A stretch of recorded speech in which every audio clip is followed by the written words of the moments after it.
If you guys want coins for FC24, make sure you check out MMOEXP.com. Their link is down in the description. They're very fast, they're very cheap, they're very reliable, and if you use my code Rema, you can get yourself a lovely 5% discount. Something a lot of people are struggling with in EA FC24 is how to shoot and how to maximize your goal scoring potential. Now, I've got some tips in this video to help you guys out if you are struggling when it comes to finishing in this game, and a lot of you will be amazed by how simple it actually is when you give it a chance. So just before we get started, guys, I would appreciate it if you could drop this video a thumbs up, as it does really help me out, and also sub to the channel if you are new so you never miss out on these videos. And with all that aside, guys, let's get right into today's video. So the first thing we're going to look at is first time shots. Now this is where you just take the shot with your very first touch, and this is very effective inside the box because a lot of the time the keeper will not react. So the moment you pass the ball into the receiver and you're at a decent range from goal, so not too far away, look, as you get the ball with the receiver, just shoot first time. If you're used to playing FIFA 23, this might feel a little bit unnatural because it's not something we really did in that game as such, but in this game it's very easy to score many chances just by doing this. So look for the opportunity to get a player into that position where you can do that first time shot, as you can see there, and it works very, very well. The next thing we're going to be looking at is tap shots, guys. Now this is literally where you tap the shoot button as lightly as you can, and it's very effective when you're at close range inside the box and when the keeper is dashing out. So you're going to see an example in this clip here. You're going to see the moment the keeper starts to dash out and we're close to goal, we just tap the ball, we tap the shoot button, and it goes right past him. This also goes hand in hand with the first time shots that I showed you in the first section. So as you can see here, we're very close and we just quickly tap the shoot button to get that shot away, and it beats the goalkeeper. Again, you're going to see here we get off another tap shot that is first time. Works very well in combination, guys. We're going to get close to the goal, you're going to see the keeper dash out, and then we just tap the shoot button. Now this next section, a little bit weird, but it's using the controlled sprint where you hold R1 instead of the right trigger, or RB if you're on Xbox. And basically what I found is when you use the controlled sprint, you seem to be able to get your shots off a lot quicker, and they seem to have a lot more pace and precision. As you can see here with this shot, just lasers right into the corner. Now I don't know if this is a gimmick thing, but I just seem to find shooting to be a lot more responsive and a lot more precise when you shoot using the controlled sprint. So you can see I'm using it with Madueke here, and we just shoot and it just seems to laser into the corner. It's worked quite a few times for me, and I cannot suggest it enough for you guys. Something that wasn't effective in FIFA 23 but I find to be quite effective in EA FC 24 is the use of finesse shots. Now finesse shots are very good to use when your player is faced at an angle, so like 45 degrees, basically not facing straight towards the goal and the goalkeeper. This allows the player to get a nice wrap on the ball and place it into a corner. Seems to be very good this year and made even better by the finesse shot playstyle. So if you've got a player with that, definitely use it. But whenever your player is at an angle like this,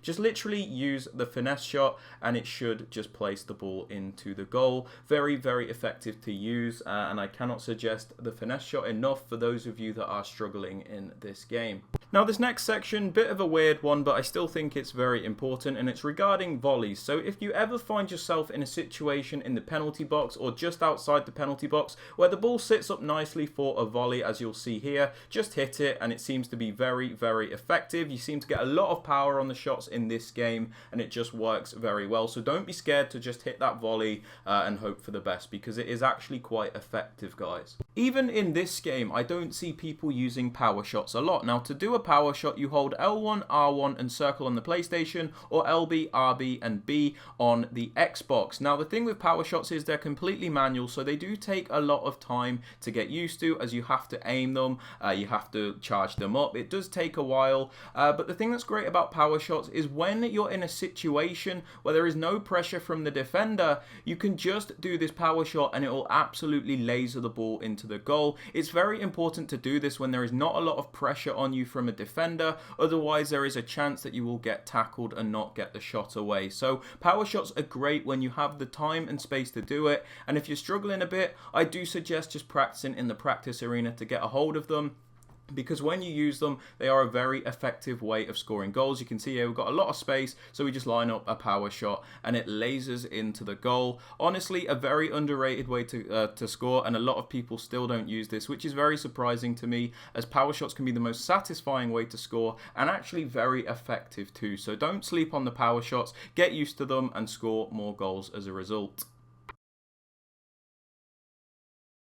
Now, moving on to chip shots, guys, I'm going to be honest, I don't really use them in this game because I find them to be very inconsistent as a whole. I don't like how there is such an element of chance whether or not the keeper will save it or whether you'll get it right. But there have been a few things that I've noticed minimize the RNG when it comes to chip shots, and I'm going to talk to you about them now. So even though I don't really use them, one thing I've noticed that works quite well is doing a little ball roll before you do the chip shot. It seems to like lock the keeper in an animation, seems to get them really close to you, and they just don't seem to be able to get near it. So a ball roll seems to be really nice for a chip, and it seems to be the best way to actually score them in this game. But as a whole, I don't really like the chip shot, just because I think it's very inconsistent, especially with the way goalkeepers work. I don't know if you've been paying attention here, but the keeper makes very weird animation choices whenever you go for a chip shot. Sometimes he'll dive backwards and push the ball in the net, other times he'll just stand straight up and get the ball. It's very inconsistent, which is why I don't like them as such. But if you want to maximize your chance of scoring them, try and get a bit of an angle on the chip shot, so maybe go a bit to the right or to the left, a bit like this. But yeah, also get the chip shot trait on a player if you're really adamant on doing them, but I'm just not a big fan of them this year. But the best way I've noticed to do it is to do like a little ball roll and then just chip the ball over the goalkeeper. And lastly, how could I forget, we're going to talk about the normal lace shots where you just tap or press the shoot button. And the best ways to use this normal shooting mechanic is probably when you're just head on with the goal, a bit like this. You know, when you're in the middle and you're about here, you just kind of want to smash the ball at the keeper, about 3 bars. It's also very effective on the edge of the box, about here. Just hit it. Seems like you might not score it, but it actually seems to be very good. The normal shot you basically want to use in the situations where you don't use the other shots that we've spoken about, which is quite a few of them, you know, like on the edge of the box when you're quite central. You can also try and do them far post, but I find them to be a little bit inconsistent. But in a lot of situations, the normal shot is still good enough to score, but I feel like in this game, the other mechanics kind of overpower them in certain ways. So like when you're at an angle like this, for example, I'm going to show you now, an angle like this. In FIFA 23, you'd have probably used the normal shot, but in this game, you probably want to use the finesse shot. So we're at an angle here, we just use the finesse shot to wrap the ball around the goalkeeper. But when you're like head on and you don't have much of an angle, it's worth just hitting it at the goalkeeper and hoping for the best, because the keepers, like I said, are very inconsistent, and even if you think you won't score, a lot of the time you actually will. So, you know, with the normal shot, just kind of like hit it and hope for the best, really. You know, I've noticed it's definitely the most effective when you're in these more central positions. I don't even think like far post shots are that good in this game.